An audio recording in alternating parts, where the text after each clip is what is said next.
우크라이나가 러시아 장갑차 2,500대 등 탱크와 전투기 등을 대거 파괴시키며 오는 5월 9일로 예정된 푸틴 대통령의 전승절 기념행사도 취소되는 모양새입니다. 젤렌스키 우크라이나 대통령은 1일 러시아의 우크라이나 침공 이후 우크라이나군이 1,000대 이상의 러시아 탱크를 격파했다고 밝혔습니다. 젤렌스키 대통령은 또 소셜미디어를 통해 공개한 영상에서 우크라이나군은 1,000대 이상의 러시아 탱크 이외에도 약 200대의 항공기와 2,500대의 장갑차를 파괴했다고 말했습니다. 탱크와 장갑차를 합쳐 3,500대 이상 파괴됐다는 지적인데요. 젤렌스키 대통령은 러시아 군대의 화력은 이미 약화했다면서 우크라이나의 역습으로 5월 9일 모스크바에서 열리는 전승절 기념행사에 동원할 군사장비를 축소해야 할 지경이라고 전했습니다. 젤렌스키 대통령에 이어 우크라이나 총참모부도 공식 웹사이트를 통해 전날 기준 러시아군 탱크 1,800대를 파괴했다고 밝혔습니다. 우크라 군부는 또 우크라 침공 이후 러시아군의 전사자는 23,200명에 이른다고 주장했습니다. 러시아군은 지난 3월 말 총참모부 명의로 우크라이나 특별군사작전 과정에서 러시아 군인 1,351명이 숨지고 3,825명이 부상했다고 밝힌 이후에는 러시아의 손실에 대해 일제 발표하지 않고 있는 상황입니다. 드미트리 페스코프 크렘린궁 대변인만이 최근 스카이뉴스와의 인터뷰에서 러시아군이 우크라이나에서 중대한 손실을 봤다고 밝힌 바 있습니다. 실제 러시아가 궁지에 몰려있음을 인정하는 발언이 나오고 있습니다. 1일 이탈리아 방송 미디어셋과의 인터뷰를 가진 세르게이 라브로프 러시아 외무장관은 우리 군은 전승절을 포함해 특정 날짜에 맞춰 군사행동을 인위적으로 조정하지 않을 것이라고 말했습니다. 이는 서방에서 러시아가 전승절에 맞춰 우크라이나 침공의 승리를 자축할 것이라는 추측이 나왔었는데 이를 부인한 것입니다. 라브로프 장관은 우리는 승리를 엄숙한 방식으로 기념할 것이라며 우크라이나에서 일어나는 일들의 시기와 속도는 민간인과 러시아군에 대한 위험을 최소화할 필요성에 달려있을 것이라고 강조했습니다. 사실상 우크라이나 침공에 대한 처절한 후회를 하는 듯한 모양새가 되고 있습니다. 라브로프 장관은 러시아가 핵전쟁이 시작되는 것을 막기 위해 노력해왔다며 서방 언론은 러시아의 위협을 잘못 보도하고 있다. 러시아는 핵전쟁이 일어나지 않도록 보장하는 합의에 도달하기 위한 노력을 멈춘 적이 없다고 강조했습니다. 러시아의 우크라이나 침공으로 러시아에 대한 극한 경제 제재는 물론 서방의 무제한 무기 지원으로 핵 발사 외에는 갈 곳을 잃은 러시아가 이제서야 공색한 변명을 늘어놓는 상황입니다. 극초음속 무기를 개발한 이유도 미국의 미사일 방어 시스템이 자신들을 겨냥할 거란 우려 때문이라고 밝혔는데요. 라브로프 장관은 미국 미사일 방어 시스템이 북한과 이란이 아니라 러시아와 나중에는 중국을 겨냥할 것이라는 점을 잘 알고 있기 때문에 극초음속 무기를 개발할 수밖에 없었다고 밝혔습니다. 이어 그렇지 않으면 미사일 방어, 공격용 무기를 가진 국가는 미사일 방어 체계가 상대 보복 공격을 막아주리라는 생각에 다른 국가에 선제 타격을 가할 수 있다고 이유를 설명했습니다. 러시아가 젤렌스키 우크라이나 대통령이 항복하는 것을 원하는지 묻는 말에는 그의 항복을 요구하는 것이 아니라 모든 민간인을 풀어주고 저항을 멈추라는 명령을 내리길 요구하는 것이라며 마지막 자존심은 굽히지 않았습니다. 러시아의 입장을 보면 뭔가 크게 잘못을 한 아이가 벌받기 전에 눈치를 보는 듯한 모양새입니다.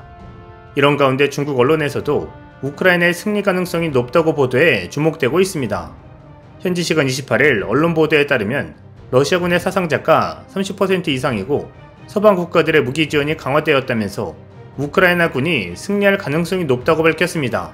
특히 서방 국가들이 우크라이나의 위기와 러시아의 자원 무기화 등을 보고 우크라이나 지원을 강화하고 있다면서 러시아군의 패색이 짙어지고 있다고 진단했는데요. 리즈 트러스 영국 외무부 장관은 27일 연설에서 우리는 러시아를 우크라이나 전역에서 밀어내기 위해 계속해서 더 멀리 빨리 나아갈 것이라고 밝히며 전쟁 목표가 확대되었음을 선언했습니다. 이는 러시아가 전쟁 발발로 점령한 영토뿐만 아니라 남부 크림반도와 동부 돈바스 지역 일부에서도 물러나야 한다는 뜻으로 해석할 수 있는데요. 영국은 지금까지는 러시아의 침공에 대해 반드시 실패해야 한다는 등 모호한 표현을 해왔습니다. 러시아의 자원 무기화를 계기로 메시지가 훨씬 더 강해진 것입니다. 이뿐만 아니라 다른 서방 관료들도 강경 발언을 이어가고 있습니다. 로이드 오스틴 미 국방부 장관도 독일에서 열린 40여 개국 국방장관 회의에서 미국과 동맹국들이 우크라이나의 승리를 돕기 위해 모두 움직일 것이라고 밝혔습니다. 무기 지원도 늘었는데요. 초반에는 방어용 무기를 소극적으로 공급하던 서방 국가들이 중화기를 공급하겠다고 나서고 있는 상황입니다. 독일은 처음으로 자주 대공포 등 중화기를 직접 공급하겠다고 결정했고, 영국도 서방 국가가 지원한 무기로 우크라이나가 러시아를 공격하는 것은 합법적이라며 동참 의지를 밝혔습니다.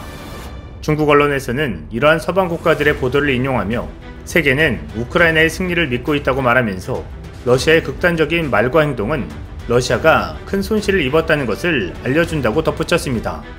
또 러시아의 핵 위협 전술을 비난하며 러시아가 극적인 수사와 행동으로 전세를 뒤집으려 하기 때문에 실패의 가능성이 높아 보인다고 분석했습니다. 이어 서방 국가들의 지속적인 무기 지원과 군대의 30%를 잃은 러시아군의 상황이 러시아가 계속 전쟁을 하기 어렵게 만든다고 답했습니다. 실제 러시아군은 이번 전쟁에서 전례 없는 무능을 보여줬다는 분석이 나왔습니다. 러시아가 우크라이나와 전쟁에서 2달간 최소 12명의 장군 전사와 고위 장교들의 손실을 낸 것은 현대전에서 비교할 만한 상황이 없다. 이는 북대서양 지역기구의 군사령관인 유럽연합군 최고사령관을 지낸 제임스 스타브리디스 미군 예비역 해군대장이 현지 시간 1일 러시아의 군사적 무능을 지적하며 한 말인데요. 스타브리디스 전 사령관은 이날 미국 뉴욕시에 있는 WABC 방송의 라디오 인터뷰에서 2달간 최소 12명의 러시아 장군이 살해된 것을 목격했다며 현대사에서 장군의 전사 측면에서 비교할 만한 상황이 없다고 말했다고 정치 전문 매체 더일이 보도했습니다. 그는 미국의 경우 20년간 전쟁을 벌인 아프가니스탄전은 물론 이라크전 사례까지 통틀어 실제 전투에서 전사한 장군은 단 한 명도 없었다면서 러시아군의 무능이 놀라운 일이라고 평가했습니다. 또 군수 조달의 무능력, 형편없는 전투계획, 러시아 흑해함대 기함, 모스크바호의 침몰 등을 언급하며 지금까지 러시아군의 성과는 형편없었다고 말했습니다. 스타브리디스 전 사령관은 미국 남부사령관, 유럽사령관을 역임했으며 유럽사령관 재임 때 유럽연합군 최고사령관도 겸직했습니다.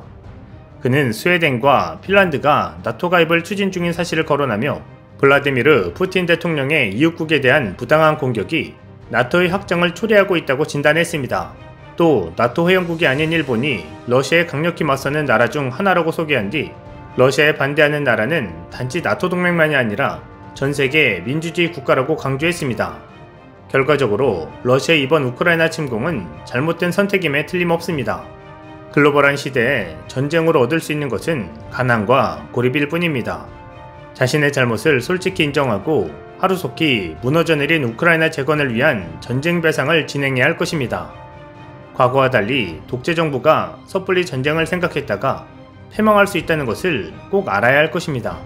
중국도 이웃국들의 야욕을 부렸다간 한순간에 훅 갈 수 있다는 것을 명심하기 바랍니다. 이상 시온TV였습니다.